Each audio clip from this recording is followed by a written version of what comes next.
Dans un deuxième temps, nous verrons que Bernanos fait un portrait pour le moins inquiet et dévalorisant de l'humanité. Bernanos se révolte contre la passivité et l'inconscience des hommes qui ne se rendent pas compte du péril qu'ils sont en train d'encourir, car ils vont finir par être totalement asservis. Bernanos nous donne aussi une vision péjorative de l'homme, comme en démontre la répétition de imbécile aux lignes 1, 4 et 17, qui montre l'homme comme un être stupide.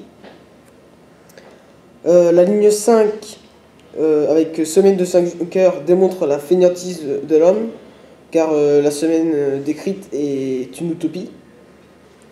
L'auteur nous offre un choix qui se démontre finalement impossible, aux lignes 11 et 12, avec la répétition de ou. La subordonnée relative à la ligne 14 montre un homme passif face à la menace de la machine. Enfin, les questions rhétoriques aux lignes 2, 24, 27 et 31 démontrent la passivité de l'homme. D'ailleurs, les questions rhétoriques soulignent également cette volonté de les faire réfléchir.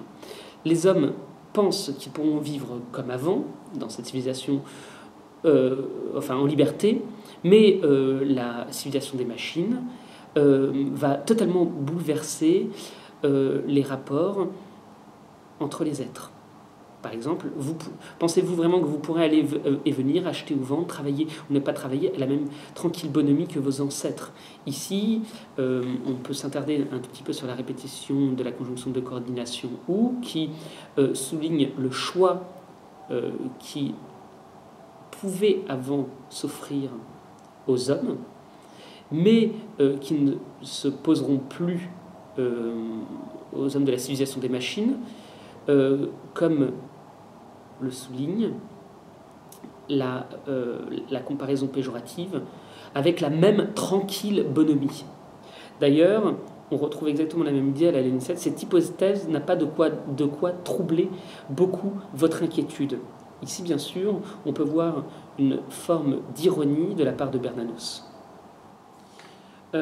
L'asservissement des êtres humains est ici montré au futur. Bernanos décrit des hommes qui vont collaborer avec la technique et qui, par cette collaboration, vont s'asservir volontairement. On a cette idée exprimée à la ligne 20-23. La technique prétendra tôt ou tard former des collaborateurs acquis corps et âme à son principe, c'est-à-dire qui accepteront sans discussion inutile sa conception de l'ordre, de la vie, ses raisons de vivre. Ici, l'énumération, l'ordre, de la vie, ses raisons de vivre, met en valeur le renoncement des êtres humains.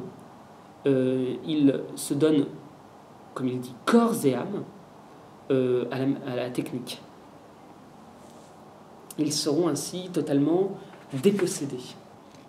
On pourra citer, bien sûr, l'exemple des enfants orientés par la technique, ce qui revient en fait à une forme d'eugénisme. À la ligne 23, la technique ne se reconnaît-elle pas déjà le droit, par exemple, d'orienter les jeunes enfants vers telle ou telle profession? N'attendez pas qu'elle se contente toujours de les orienter, elle les désignera.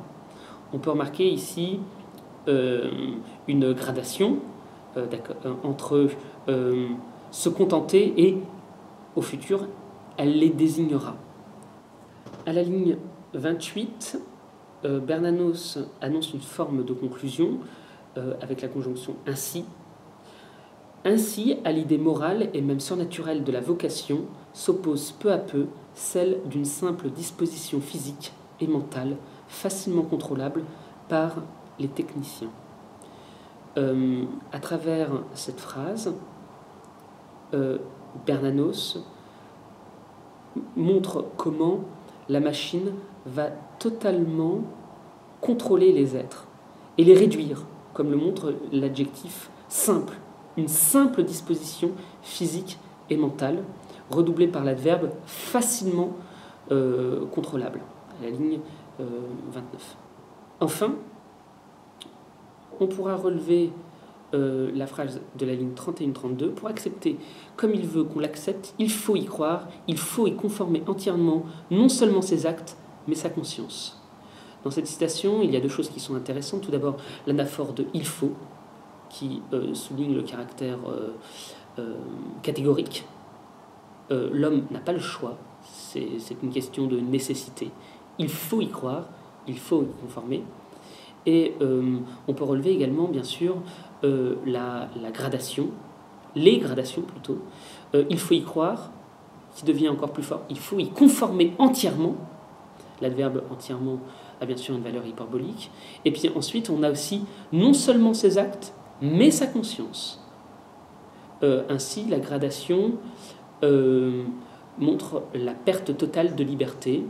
La machine va régir toutes les parties de l'être.